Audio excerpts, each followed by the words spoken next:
हाँ तो बच्चों, अब आपके सामने अगला सेक्शन है 80GG। 80GG जो सेक्शन है ये मिलता है अगर आप रेंट पे करते हो तो उसके बदले में डिडक्शन। मतलब अगर आपके पास अपना घर नहीं है, आप किराए के मकान में रहते हो, तो जो किराए का खर्चा कर रहे हो उसके बदले में आपको कुछ डिडक्शन दिया जाएगा टैक्स से, और उसका सेक्शन है 80GG। शर्त क्या है कि आपको HRA ना मिल रहा हो।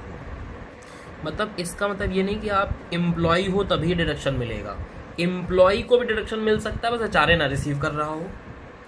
और कोई अगर होगा, मान लो बिजनेसमैन है तो उसको डिडक्शन मिल, भाई बिजनेसमैन को HRA कहाँ से मिलेगा, कहीं से नहीं मिलेगा, मतलब वो भी डिडक्शन ले सकता है, बशर्ते वो किराए के मकान में रहा रहे। दूसरा है no house at place of employment. जहाँ आप बिजनेस कर रहे हो या जहाँ नौकरी कर रहे हो उस प्लेस में अपना आपका मकान नहीं होना चाहिए। अपना मकान नहीं होना चाहिए तभी तो आप किराए के मकान पे दोगे। यानी कुल मिला के कहानी ये है कि आपको HRA ना मिल रहा हो और आप किराए के मकान में रह रहे हो तो आपको डिडक्शन देंगे। अब मुद्दा ये है कि कितना डिडक्शन देंगे।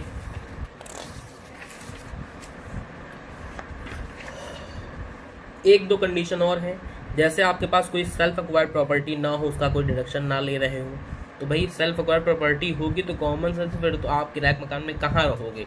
अगर आपकी अपनी प्रॉपर्टी है तो आप किराए के मकान में क्यों रहोगे। यानी कॉमन सेंस है कि आप किराए के मकान में तभी रहते हो जब आपके पास अपना नहीं होता है।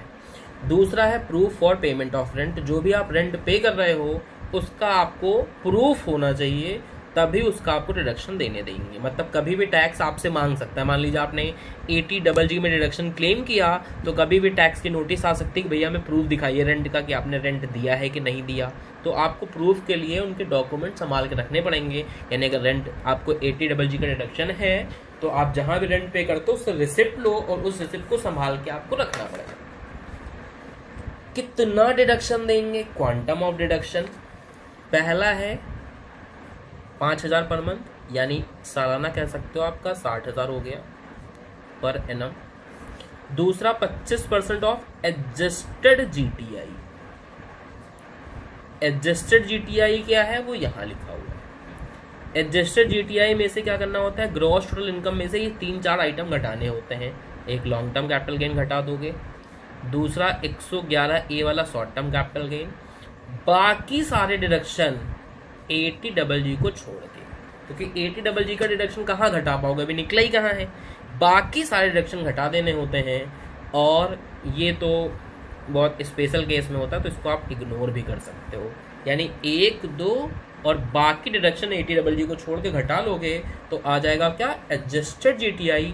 उसका 25% निकाल के यहाँ लिख सकते हो।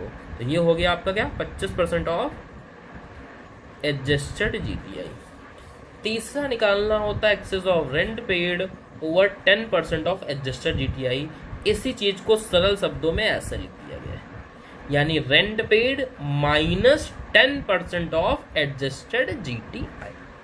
तो एक ये, दूसरा ये और तीसरा ये, इन तीनों में से जो छोटा वाला होगा उसका डिडक्शन आपको दे दिया जाएगा 80GG सेक्शन में।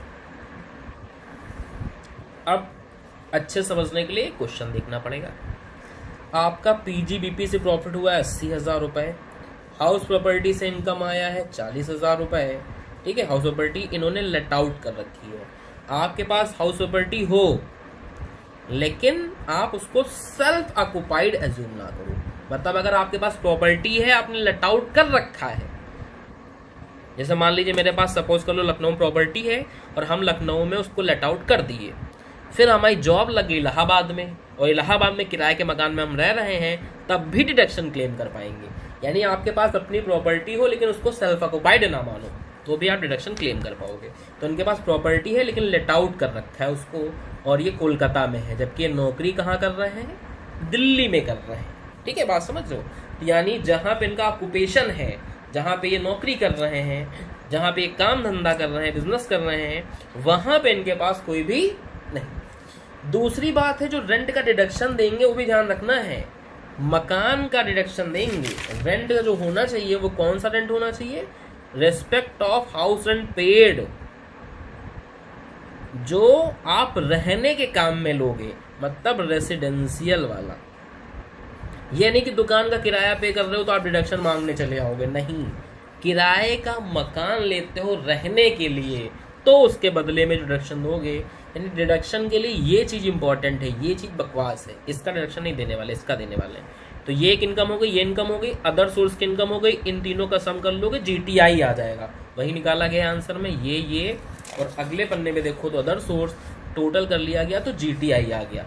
जीटीआई से डिडक्शन माइनस कर देंगे तो टीआई आ जाएगा। यही हम लोग को वर्किंग नोट में निकालना सीखना है। वर्किंग नोट कैसे निकलेगा, वही 3 बातें।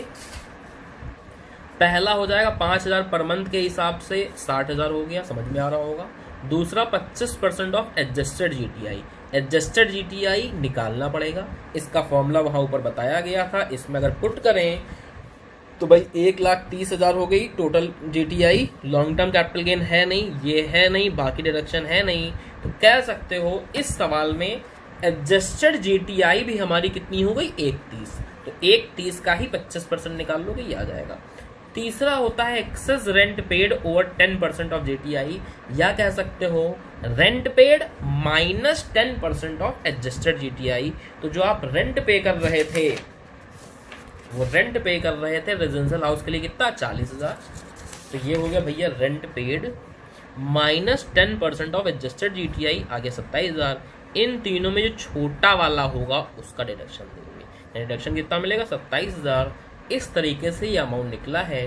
और यही हम लोग पढ़ रहे थे कि 80GG का डिडक्शन कैसे निकाला जाएगा, कितना होगा, बहुत ही इंपॉर्टेंट है, 4 नंबर में अक्सर आ जाया करता है। ठीक है, तो इसको कर लेना बेटा।